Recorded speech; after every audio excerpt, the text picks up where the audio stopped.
the Full Court Press with Eric Frandsen and Jason Walker. Welcome back to the to the show that we're doing right now.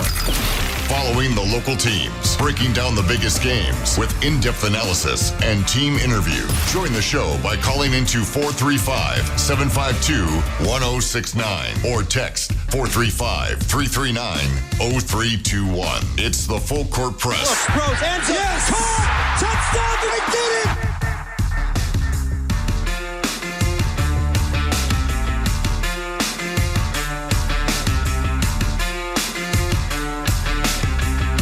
Good afternoon, everybody. Welcome on in. Eric Frandsen and Jason Walker here on 106.9 FM, 1390 AM.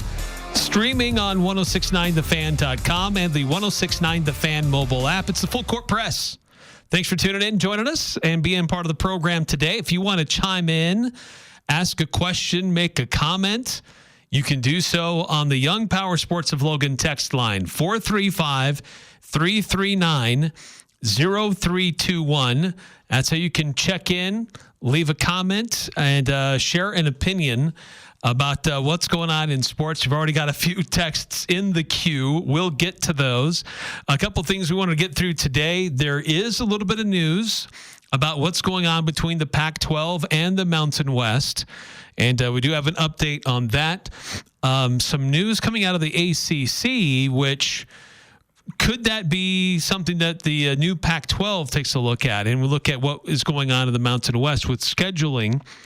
And there's some portal additions for the Utah State football team. And a little bit later on, we'll get into Pick 6, the 6 things we think will happen this weekend. And you're always invited to play along with us as we try to guess as to how things will play out. But let's first go to the text line. We always want to give you guys a chance to weigh in based on your comments. And some of these looks like they're jumping right into some of our topics already on the docket. 2444 texting in, what do you guys think about the recently announced football transfers from BYU? Doesn't look like either of them have much game experience, but based on the recruiting profiles, do you foresee them being impact players? Good to add extra depth, if nothing else, I guess. Yeah, we're going to get a little bit more into this. We're going to discuss the transfers that come in, exactly who they are and what they'll potentially bring, along with kind of a review of all the transfers that have been officially announced so far. That'll be coming in about 20 minutes here. Keep a little bit on schedule. But I think you kind of summed up 2444 kind of my initial impressions that neither of them have much game experience. One of them was a redshirt freshman who didn't appear in any games last year. The other has appeared in 17 games in 3 seasons, splitting most of about 140 snaps, like between special teams and playing some, blowout, snaps during various games for BYU. So we'll get a little bit more into that detail. As far as them being potential impact players, it's hard to tell when you haven't played much. One of them being a redshirt freshman, I would guess not. The other one having more experience, that could be a case of you see veterans who don't play at all at power conference schools. They come down in the mid-majors and they become stars. That does happen. Will it happen? I don't know. The Aggies are adding a lot of defensive backs, and that player in question who's played some but not much is a defensive back. But again, we'll get into a little more detail. We'll talk about who those players are and which players are joining them as being transfers to Utah State in the spring portal. We'll get into more details there in a minute. Yeah, so we'll get to that. Another quick text here from 8968. I saw where a fan of Colorado is suing the NFL because Deion's kid didn't get drafted in the first round. Where has that become mandatory? He says he's experiencing mental trauma because of it. Next. Yeah, it's... I don't know. It's people doing dumb things. This person's not named, and I wonder if it's part of the Sanders family. Yeah, so that was... tongue-in-cheek. That was, tongue-in-cheek. That was one of the more popular, it's actually Shadur Sanders. The other fun thought was, it's definitely not, but it was a fun thought, Mel Kiper, who did irreparable damage to his reputation with the unhinged rants he went on in his draft coverage, basically killing the last shreds of credibility he had left. But honestly, my favorite somewhat plausible theory is that it's some degenerate gambler who lost big on betting that Sanders would go in the first round. That's probably very likely. That's my favorite theory. That or it is just some butthurt rich Colorado fan who has enough money to pay attorney's fees or the filing fees and has to been file drinking the Colorado Kool-Aid for a very long time. Yeah, basically, which a lot of boosters, they are drowning in the Kool-Aid a lot of the time. That's why they're spending millions of dollars on something like college football. Yeah. Yeah, it's a funny story. It's not going to go anywhere. Yeah, it's a fun story. It's a fun thing to see on the good old X Twitter. And yeah, then you kind of move on from it. But actually, you know what, Jason, before we move on to anything else, we need a break for a quick moment here. We've got some significant breaking news tonight. We got some breaking news. The latest in conference realignment on the Conference Realignment and Expansion Show. Yes, new news here on the Conference Realignment and Expansion Show, because that's what we're all about. Tell you the other breaking news that just happened. My watch told me I met my calories burned goal for the day. Well, let's cue up the other breaking news. While sitting in my chair going back and forth, that apparently put me over the edge. Sitting still. Yeah, sitting still. I've now burned enough calories to maintain a healthy lifestyle. Congratulations. Let's throw a parade. Yeah. Burn more calories. Yeah. So news today, this is from John Wilner, the columnist who writes for the San Jose Mercury News. He's very dialed into the Pac-12, has been for a long time. And even though the Pac-12 looks dramatically different today than it used to, he still has an eye on what's going on there. And we've known, there have been reports that the Pac-12 and the Mountain West were going to enter mediation to go over this $100 million or so in poaching penalties. But we heard that they were going to do that, but we've never heard exactly when. And it looks like as of yesterday, they have now formally taken those steps to meet, and they will meet in mediation coming up here soon in about a week and a half, beginning on May 19th. So the Mountain West, when they did their scheduling agreement with the Pac-12, they said, we will schedule games with you, but there are going to be some rules that we're all going to live by here. You can't poach any of our teams to come join you and create a reimagined Pac-12 and in exchange for us helping you fill your football schedule. And seemed a little bit strict, but the Pac-12 signed off on this. They agreed to it, went for a season doing this, and then the next summer comes around, and the Pac-12 starts to actually it was in the fall, the early fall. It's time to figure out next year, because this is only a 1-year deal, and the Mountain West is trying to be even more restrictive on how much money gets exchanged and who gets to keep what. The Mountain West was getting kind of greedy, and the Pac-12 finally said, you know what, we're not going to play this game. We will schedule our own games and put our own schedule together. We don't need you, Mountain West. And then they went a step further and started poaching teams out of the Mountain West, even though they signed on the dotted line earlier that said that they would not. And so the Mountain West said, well, it's a poaching penalty. Yeah, well, not so much they said that they wouldn't do it, it's that they agreed to the extra penalty for doing so. Because there's the initial penalty that most conferences have, where with the Mountain West, it came out to about $17 million. I think it's a certain percentage of the distribution. I mean, it's usually doubled or something like that. So for when San Diego State was trying to leave, their fee was about $17 million. And as you mentioned, this new agreement added to that penalty for poaching. I think it more than doubled it, or I forget the exact numbers. It's been a while since I've read those numbers, but obviously made it a lot more expensive and had a bit of exponential. I don't know if it's quite exponential, but it grew with each team. Right, there were escalators there. Yeah, escalator. That's what we're looking for. An escalator on the amount of money, a certain amount of money, but if you had a second team, it's even more. If it's a third team, it's even more, all the way up until eventually there was a breaking point where the Mountain West was like, oh, if we take all of us, there's no penalty at all. Or a certain number. I don't know if it was all of them. It was most, like the majority of them. Yeah. So basically, the Pac-12 triggered these extra penalties, and that's what they're fighting over, is these extra penalties. Maybe the Pac-12 was going to try and push to have even the initial penalty lowered, but from remembering back when I read the lawsuit, the Pac-12, their two kind of main thrusts, at least that I feel like have some standing as I sit here playing lawyer on radio, is that one, it's an unenforceable like extra penalty. Like they're doubling down. They're asking for 2 poaching penalties.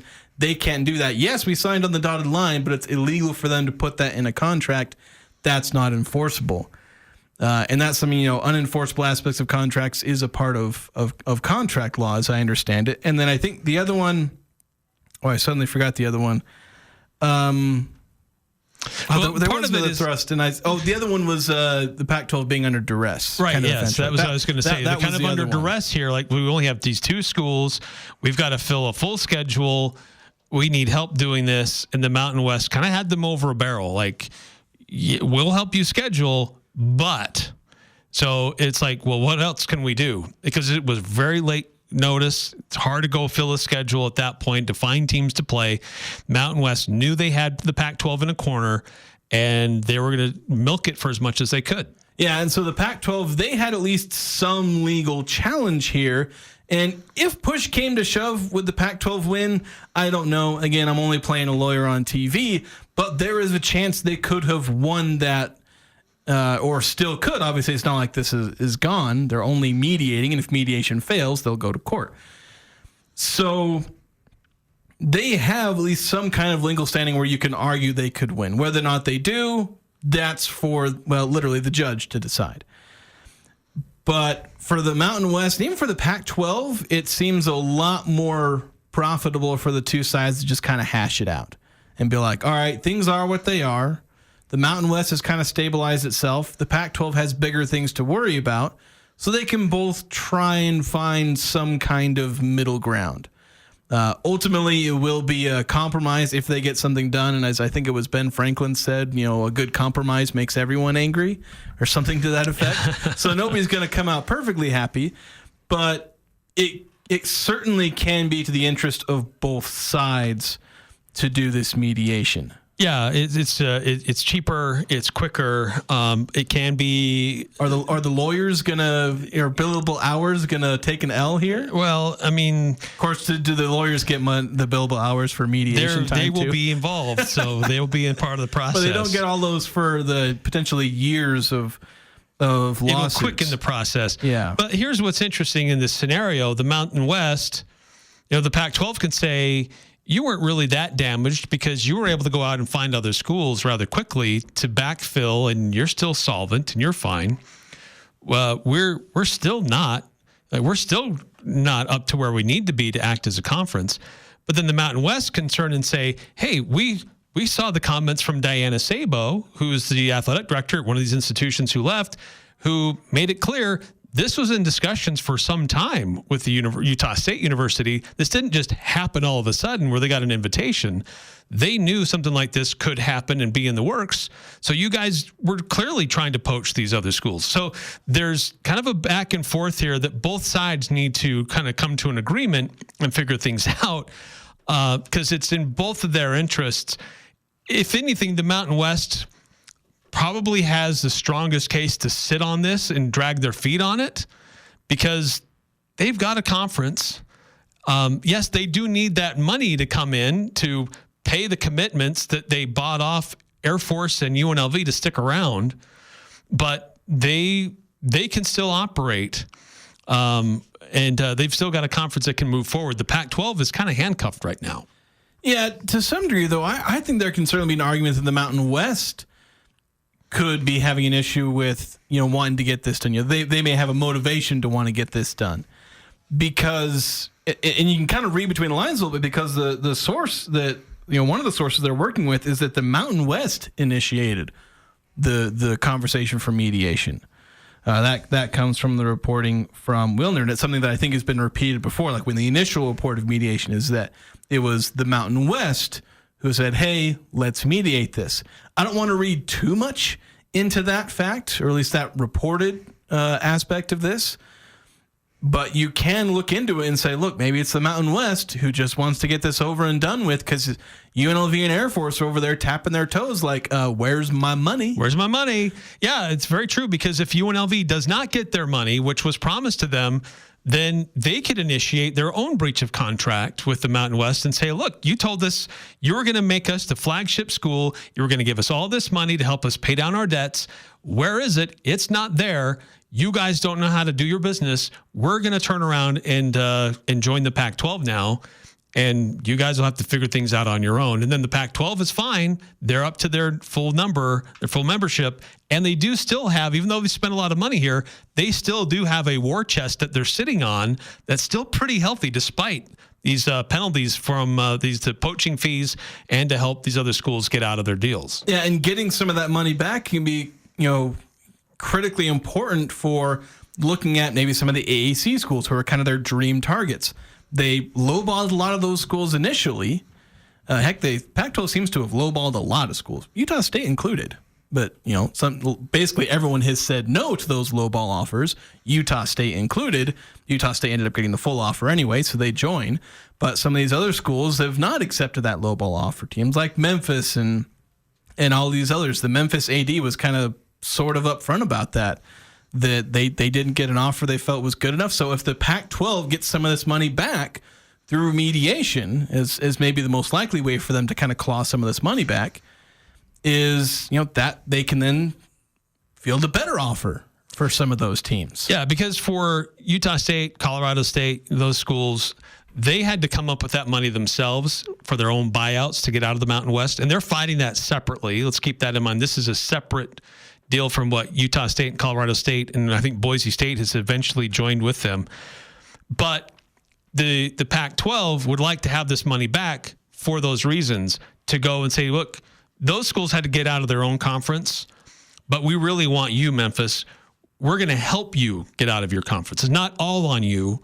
We can be in a position to help you. Now, I don't know if that's necessarily totally what they're going to do, but this does help put them in a position to do that. That may be what it takes. Because for Utah State and Colorado State, it made a little more sense for them to pony up a little bit more.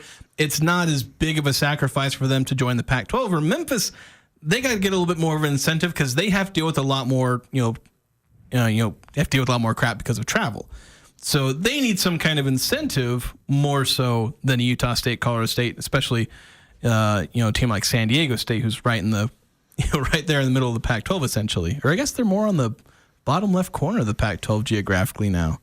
I don't know. They're all kind of geographically close, so it works for them. But they'll want to incentivize, even though I think the buyout is, at least in its ideal, the buyout isn't too much for the AC, is it?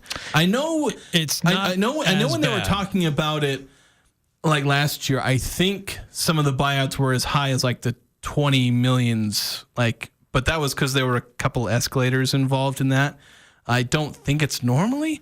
I probably should have double checked that before saying something out loud, but I don't think their buyouts are as bad as some of the Mountain West could be, but I need to double check that. Now, and I may have misspoke a little bit. This mediation, it is discussing the poaching penalties, but it is also including the other exit fee lawsuits for Utah State, Colorado State, and Boise State. According to the court filing yesterday, it says, and I quote, as the parties previewed for the court, that mediation will also include parties in a related case filed in December 2024 in Colorado State Court. And that is referring to Utah State, Colorado State initially filing that case against the Mountain West about the $19 million exit fee that they were asked to pay. Eventually, Boise State also joined that lawsuit. Yeah, and it makes sense for them to lump these cases together, especially for the purposes of mediation. I don't know why San Diego State or Fresno State didn't join. Yeah, I don't. Yeah, which is curious. But maybe they're just like, oh, pocket change. Yeah, California. Maybe they don't care as much. Who knows? But yeah, it makes a lot of sense to lump these together for mediation purposes. They are obviously, they're very similar cases. In fact, in reading Utah State and, again, Colorado State, Boise State, their lawsuit, a lot of similar arguments and language. I don't think they stand up nearly as well for those teams, but they're going to lump them in there anyway, just, again, to see how much they can lower these poaching penalties and find that line that they can lower the Mountain West down to. Well, will you take this? Will you take this? Will you take this? Find that line. If it's an acceptable number to the Pac-12, then they all go home. Well, I was going to say happy, but nobody's going to go home happy. But they'll go home. Some teams will go home with money, or the Mountain West will go home with their money, and the Pac-12 will go home with their wallets slightly less empty. And it makes sense for these two to work something out because they are in the same geographic footprint. It makes sense for them to do a lot of scheduling across a variety of different sports. And while they may not love each other, they can at least work together. And if this gets in court and gets ugly, they may not want to work together, and it becomes more difficult for both of them in scheduling down the line for a variety of different avenues. Yeah, I mean, ideally, you'd like to see, for instance, right now, the Mountain West and the West Coast Conference have an agreement to do basketball media days at the same time in Vegas. You'd maybe think that the Pac-12 and Mountain West could do a similar thing, with how similar they are and the fact that they'll be a lot closer peers. But if that kind of stuff probably isn't going to happen for a minute, given how mad and how many lawyers are involved in this feud between them. But yeah, you could see those kind of agreements. You could see different agreements for scheduling, like Mountain West and Pac-12 teams constantly playing each other in non-conference, being able to schedule home and home series with each other in basketball, being able to schedule home and home series in non-conference, like Utah State. They schedule a team like Temple. You have to go all the way across the country to play, another G5 team. Well, why don't you just go play a team in the Mountain West to fill out your football schedule? A lot less further to go, and you want to be able to work those kind of relationships out. Yeah, a flight that's an hour away versus one that's 4 hours away. And you got to go 2 time zones away. Right. One last thing on this. Part of this is they did set a date to begin mediation for May 19th, but part of it also is what they call a 60-day extension to stay these legal proceedings that have already been filed. So that would push it, if nothing gets resolved, that would push it into mid-July if they can't get anything figured out. We don't know how long this is going to take. They could get figured out in a matter of hours, which is highly unlikely. Yeah, they're not going to do mediation in hours. No, they could, get it figured out in a day or two, or this could drag on for months. So we really don't know. But they are at least engaging in those discussions. The smallest unit of time measurement in the practice of law is weeks. Usually. That's how this works. We heard of mediation. Especially with that much money on the line. Yeah, we heard of mediation that it was going to happen weeks ago, and we're just now getting to the point of all right, let's do it. Let's finally push pencil to paper and figure this out. It's like the Ents all gathering around saying good morning. It takes them all freaking day. All right, we got to take a time out here in the Full Court Press. When we come back, some interesting moves by the ACC.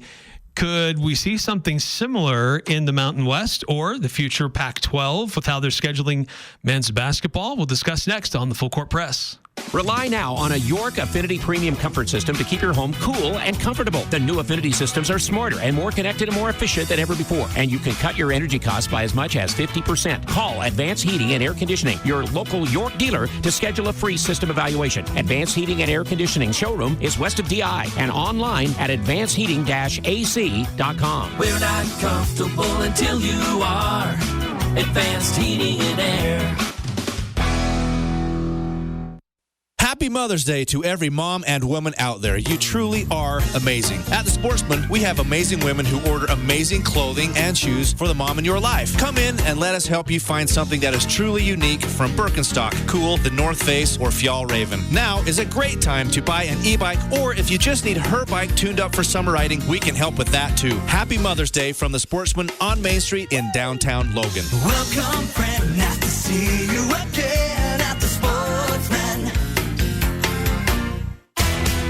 Express Tire, tires for less. In and out with zero stress. Express Tire, tires for less. In and out with zero stress. Located at 3200 North Main. Daryl's Appliance is celebrating 55 years in Cache Valley. This is Jay from Daryl's Appliance. Guess what?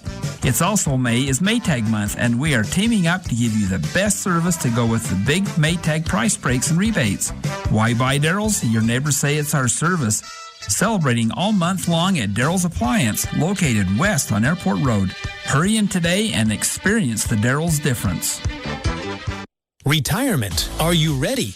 Adams Wealth Advisors specializes in preparing you for a secure retirement. There's no reason to feel frustrated. The team at Adams Wealth will create a personalized plan that includes timing of retirement, reliable income sources, Social Security, estate planning, and more. Adams Wealth Advisors has a team of CPA, certified financial planners, Social Security experts to help you plan and retire with confidence. Call today, 752-1702, or visit adamswealthadvisors.com. That's adamswealthadvisors.com. Your dream retirement starts here. Spring.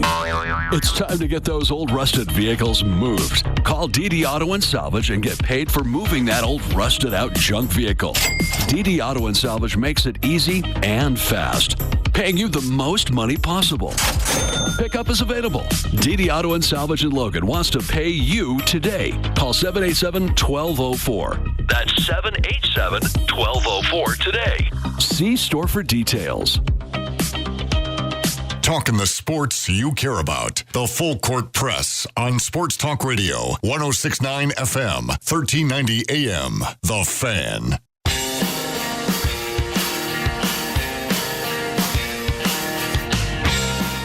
Young Power Sports of Logan, they've got a brand new service center, and they've got trained technicians that know Can-Am, Kawasaki, KTM, Polaris, Sea-Doo, and a whole lot more inside and out. They'll work with any brand, any model.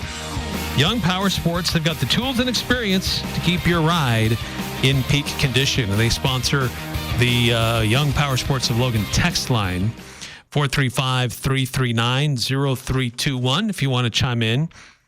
So news that the ACC is shortening up their men's basketball conference schedule.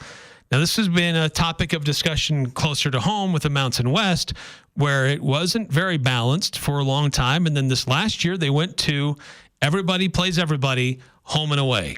And so it put it took away excuses. Well, they never went to Lawler, things like that. They never played in the pit. How good can they really be? So everybody played everybody everywhere. But it cut out opportunities in the non-conference. And so this was a kind of a back and forth discussion. Is the Mountain West strong enough and good enough where you're going to get more quality wins in conference play, or do you want to reserve some time to go get some other games on your own? Because it's an interesting balance to try to strike here. But it looks like the ACC, they're going the opposite direction from where the Mountain West went. They're trying to shorten their conference schedule. Yeah, it was interesting for the Mountain West where you had a certain group of people who were endlessly whining about conference strength of schedule because of, you wouldn't play one or two teams. You only play one or two teams one time, and, one of them you wouldn't even have to play them on the road. And then they got what they wanted, and then they were whining about, strength of schedule in the non-conference. I was like, well, what do you want? And yeah, for the ACC, they were doing an 18-game conference schedule. They did it for, from 2012 to 2019. They had an 18-game schedule in their league. And then in the 2019-20 season, so beginning in 2019, they shifted to a 20-game conference schedule. So something more, it's like, hey, we're going to add some more conference games. You can play everyone, in a similar vein to the Mountain West, where they're saying, okay, everyone gets to play everyone in their conference, so stop bickering about your strength of schedule and who ends up winning the regular season conference title. Please shut up about it. But as I think everyone's kind of figuring out, those slightly bigger schedules aren't to their benefit, because the discussion around getting into the NCAA tournament ends up focusing a lot on how good your non-conference schedule is. Now, you can get a boost or, a negative essentially for being in a certain conference. For instance, if you're in the SEC, you get a boost and, you look at their conference record and whatnot.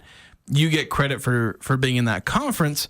But still, when you're down to splitting hairs between teams, between this mid-major and whether or not they're going to get this higher seed, or this power conference team, whether or not they're going to be in the tournament at all versus maybe another power conference team, your non-conference schedule ends up making a big difference. And for the conference as a whole, like, does your conference get that benefit of the doubt for being in that conference? Can depend on how well that conference as a whole does in their non-conference games. For instance, if they all are terrible in their non-conference and then they, everyone goes 500 in their conference when you add up all the numbers. Right. To the surprise of some broadcasters. But, maths. Yeah, math. Eventually it works out. But, nobody's going to respect that conference as much if they're terrible in non-conference. But then everyone just kind of beats each other up in conference. So, and for the ACC, I don't know if it matters as much because they have that prestige, but they also kind of went the wrong way this last season, where they kind of lost some of that. Duke was obviously fantastic. They were the cream of the crop. They were one of the best teams in the nation, obviously. But now you look at a team or you look at the rest of the ACC, they were struggling. Now look at the Mountain West, who are they in a similar situation, but in a different pond, so to speak, where they're trying to be the big fish in the mid-major pond. They obviously had a fantastic year as a conference a couple years ago, getting all those teams into the big dance. Kind of took a slight step back, mostly coincidence that it happened in the same year they went to a 20-game schedule, but I think for the long-term health, you would have thought maybe you should do that 18-game schedule. But in the end, this conversation is a little bit moot for the Mountain West because obviously the conference is shrinking. But it did make me wonder, for the Pac-12, are they going to benefit from, let's say they're going to have 9 members in the conference in the short term? It's a 16-game conference schedule. You would presumably just play everyone home and away. Your conference is small enough you can do that. Does the Pac-12 have a benefit where a lot of conferences have 18 or 20-game conference schedules? Does the Pac-12 benefit by having only 16? And then maybe does this help the Pac-12? The other conferences are shortening their conference schedule because maybe then the Pac-12 can schedule those teams. Because more non-conference games open up for them. And it was just kind of a thought that I had when reading this news, how does it apply to the Pac-12, who are going to have one of the shortest conference schedules of any, notable conference? Yeah, it might be a little bit hard for them to get games scheduled in late December or maybe even early January, or do they build in extra bye weeks where you only play one game in a week instead of 2 games in a given week? Maybe they end up playing a really packed November, December, and then their conference games are maybe more spaced out. Yeah, which could have a benefit for the athletes where they're not having to play so many games in a row. So structurally, it presents some interesting opportunities, but also some challenges. But there have been years though where Utah State, to get their best games, they could only get them in conference. The teams that they scheduled in the non-conference were okay, but they weren't great. The best games on their resume were in conference, but that only really continues to work for you if that other conference mates continue to perform at a high level. So I actually like this, that it's fewer games for the Pac-12 in conference play to provide more opportunities to go out and make your own schedule, make your own opportunity here. Gonzaga has already done a fantastic job of going out and finding a Power 5 top level type of non-conference schedule, because they know in their West Coast conference, that's the weakest part of their whole year. Outside of maybe 1 or 2 schools that have some decent metrics. You got St. Mary's. That's basically it. It's a bunch of before that, it was BYU.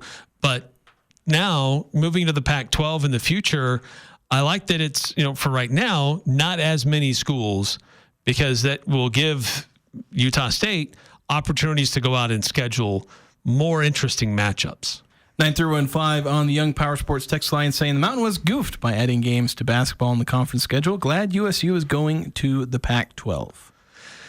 I don't know that it was necessarily goofed. I was actually okay with the 18 game. I understood moving to 20 because you still want to try to build your resume the best that you can. And there are going to be cases where if you play San Diego State twice, that's going to look good. If you can play New Mexico twice, usually that's going to look good. But in some of those years where you only got the Aztecs once and maybe it's on your court, then a selection committee might not look at that quite as hard as in years past. Yeah, and I think there's room to consider that. But I think in the end, it ended up hurting the teams at the top. Or again, in the one season, it wasn't that big of a deal. But considering all of the other conferences seem to be at least considering going in the other direction, like the ACC, one of their fixes is make it shorter. The Mountain West was trying to build on the momentum of their best season ever, or one of their best seasons ever, at least best in like 15 plus years. Yeah, a long time. And they went against the grain in a move that seemed to mostly just appease some overly loud media and fans. Like there wasn't a true benefit. You outlined one certain benefit that you can have, but like that's very niche. Like you can't predict that. Like, and it's once in a blue moon. And if that is the difference between you going to the NCAA tournament and not, then sometimes you just kind of got to accept that. Partly because you can control your own destiny almost as much by scheduling in the non-conference.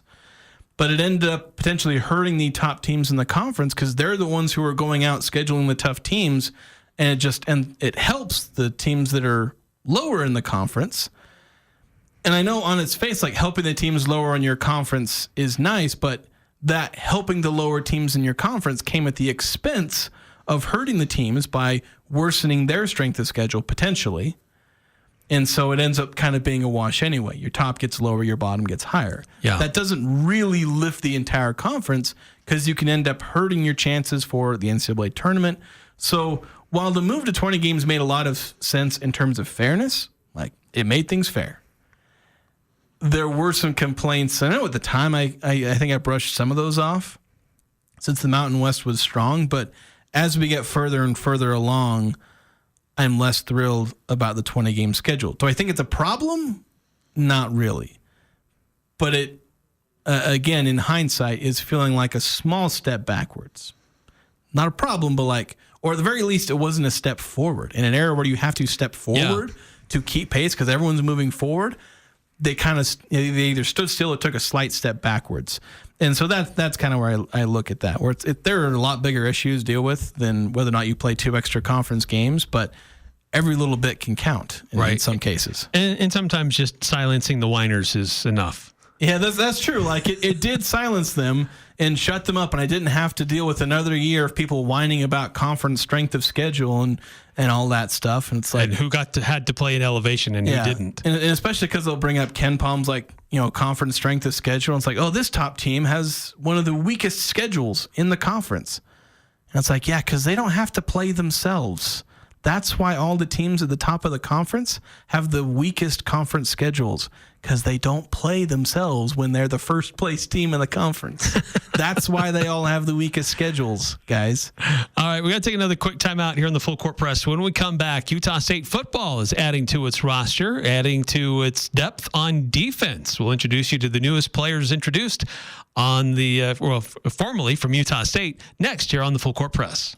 The chips and drinks are endless. The burrito is huge for only $7.95. It's got to be Cafe Sabor, Cache Valley's best Mexican restaurant and gold medal winner in the Best of Northern Utah contest. Experience Locals Day every Thursday with a huge burrito, endless chips and soda, only $7.95. Finding any lunch under $10 is nearly impossible. Every Thursday, drinks, chips, and a massive burrito. You pay just $7.95. The food, the fun at Cafe Sabor in the historic train station on 6th West and Center in Logan. When grid failures and severe weather cause power outages, your business might take a hit, or at home, you could lose your refrigerated food storage. Generac Standby Power Solutions help ensure an uninterrupted power supply. Generac is the #1 brand of standby generators. Get yours today from Golden Spike Electric, your trusted source for safety and security. Golden Spike Electric, powering your peace of mind. Online at gsegenerators.com or call 257-3016. They also service other models.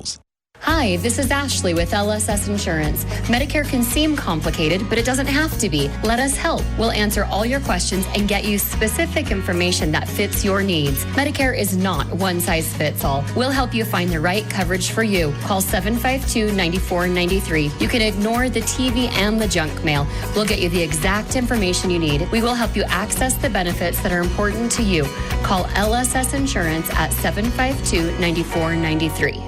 Ah, the T-shirt. It's the unofficial clothing of summer. We all have a favorite T-shirt. The Logo Shop has custom screen printed over 1 million T-shirts for teams, clubs, businesses, family reunions, fundraisers, marathons, bike races. One-of-a-kind designs with creative graphics, even funny phrases. Whether you need a couple dozen or a couple thousand, the team at the Logo Shop will help with your one-of-a-kind design. From concept to creation. Order your custom T-shirts from the Logo Shop. The Logo Shop. Logo Stop. The Logo Shop. Now here's a concept. You earmark 1/3 of your profits to go back into the community, to local charities. Dex Imaging does that. My name is Anthony Wagoner, and I'd like to share with you what I know about Dex, the company that acquired Valley Office Systems.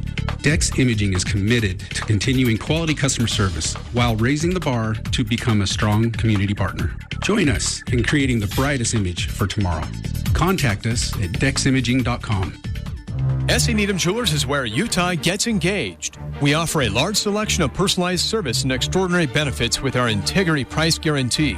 At Match Quality, you'll find our prices to be as low or lower than any store in the state. We consistently beat any 50 to 70% off sales, internet pricing, or so-called wholesale deals. In fact, we even price our diamonds at internet pricing.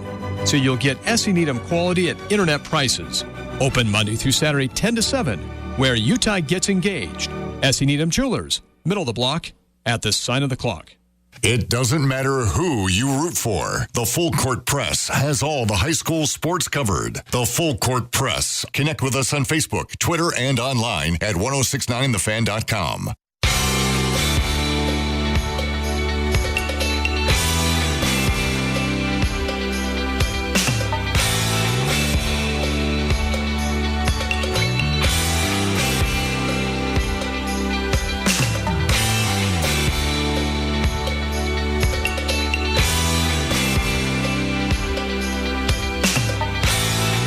Welcome back to the Full Court Press. Eric Frandsen, Jason Walker, 435-339-0321. That's the Young Power Sports of Logan text line if you want to chime in. Utah State football is continuing to add to its roster. And, Jason, they continue to add, their early focus here seems to continue to be on the defensive side. Yeah, you look at, they have 6 transfers that they've added so far, but the 2 most recent ones, I know we had somebody text in asking about this, and we've taken 40 minutes. I said 20, we took 40. My apologies. But so they add 2 players today, both on the defensive side. I'm going to butcher both of these names hard enough that I will insult their families and ancestors. So another apology here. But Chika Ibunoha, defensive back. Both these players are from BYU. This is the defensive back that I was mentioning kind of at the beginning of the show who'd played. He has appeared in 17 games in 3 years. He's played somewhere on the range of about 150 snaps in his career. About a 60-40 split between, the 60% being special teams. He's played the majority of his career snaps on special teams and a handful of snaps here and there on the defensive side, likely in more blowout situations where he gets in late or, if they're going deep into their reserves to get some fresh defensive backs on any given series. So he's not played a whole lot. He's a 3-star recruit. I think both these guys were 3-star recruits, that the guys that signed today coming out of high school. But kind of unrealized potential is where Chika is coming from. But they're adding more to the defensive, which I said I thought they didn't need to add defensive backs, and apparently I was wrong. Their analysis of their defensive back room is that they needed more guys, and because they have added a bunch.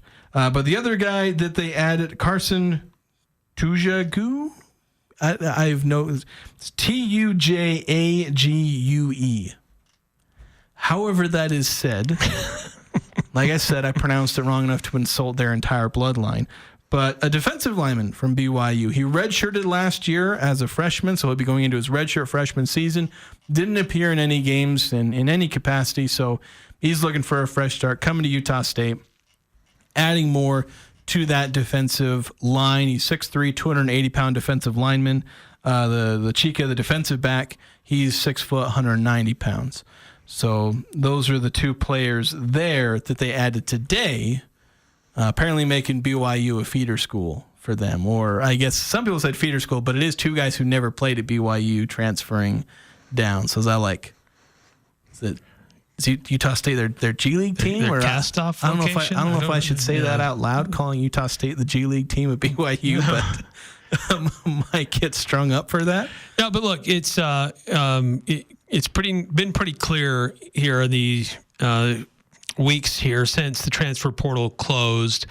The emphasis by this Utah State football coaching staff, the early focus has been primarily on that defensive side. A couple of guys on that defensive front, a couple of guys in the defensive secondary. There was an offensive lineman in there, wasn't there, if I'm not mistaken? Yeah, so let me go through the whole list of players they've added. So I mentioned the two today. I'm not going to say their names again because you already heard me say them once and I butchered them. But you have Naki Fahina, New Mexico State defensive lineman. John Gare, the defensive end from Cal, though he transfers from junior college to Cal, entered the spring portal and is now at Utah State. Dylan Tucker, a defensive back from Elon. And you mentioned offensive lineman, that was Jimmy Liston from Purdue. Yeah, so 5 defensive additions, 1 offensive line. It'd be interesting to see how many more they tried to add here. It's interesting. I would think that maybe another linebacker in the mix could be interesting and helpful. And then probably another tight end because they lost one in the portal and try to it doesn't appear to be trying to replace just for guys who left. They're addressing, these are our needs, and then we can fill out other spots as needed. Yeah, so I think they will add to the defensive front or the front 7, or really these days it's front 6 because a lot of teams are adding another defensive back to their base formation. So I think they're going to add another to that, to the defensive line and or linebacker. Maybe add another edge rusher, and certainly maybe a linebacker. They might at this point feel like they've added enough defensive backs, but who knows? Maybe you can never have enough defensive backs.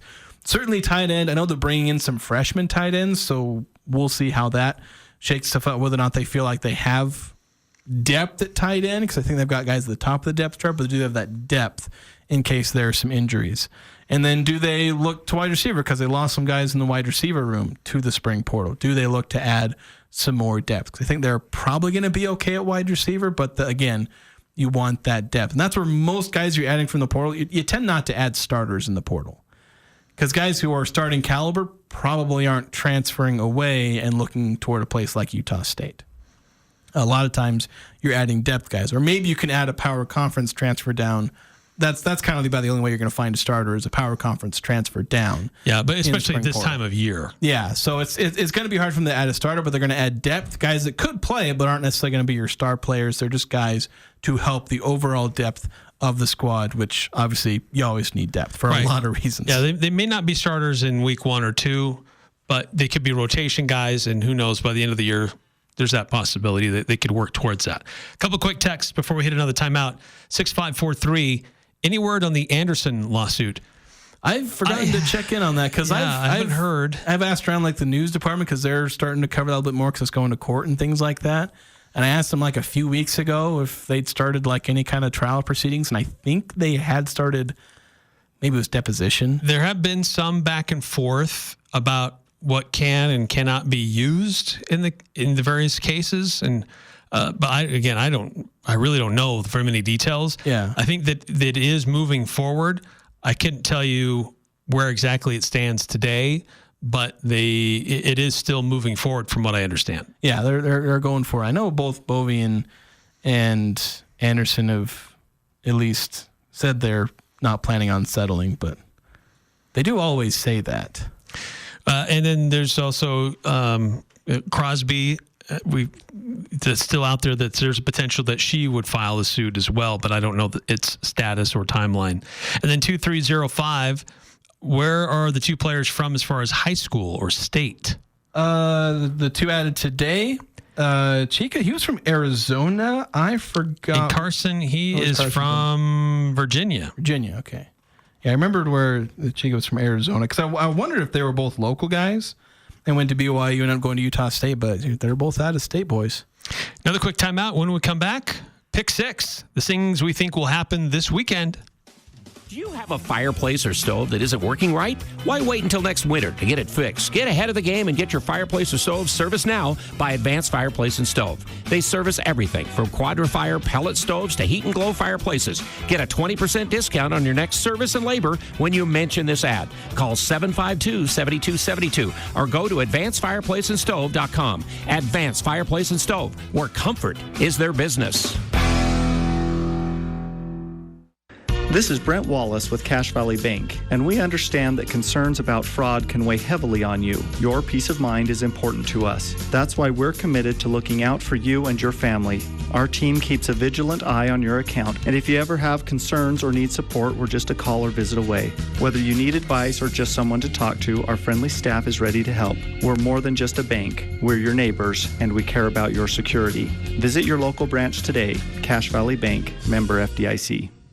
When you think about Mom, what you see is dependable, always there when you need her, understanding, caring, and definitely forgiving. She takes care of the kids, cooks, cleans, grocery shops, clipping the coupons to stretch your dollars further. She is an accountant, chauffeur, a tutor, a counselor, and sometimes a referee. She is a hands-on, micromanaging CEO of the house, who in some cases also has a second job. This Mother's Day, get her something special at Jarek's Fine Jewelry in Logan. Make it special, make it Jarek's.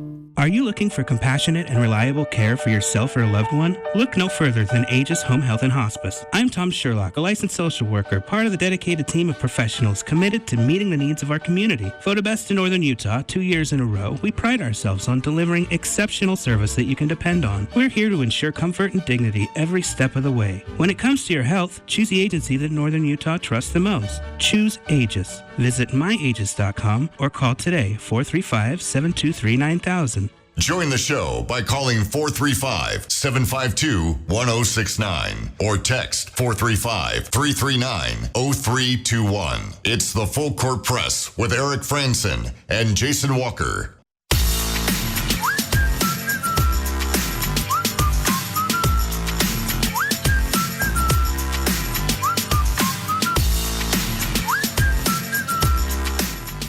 If you're looking for parts, oil, spark plugs, filters at Napa, you can check it out online.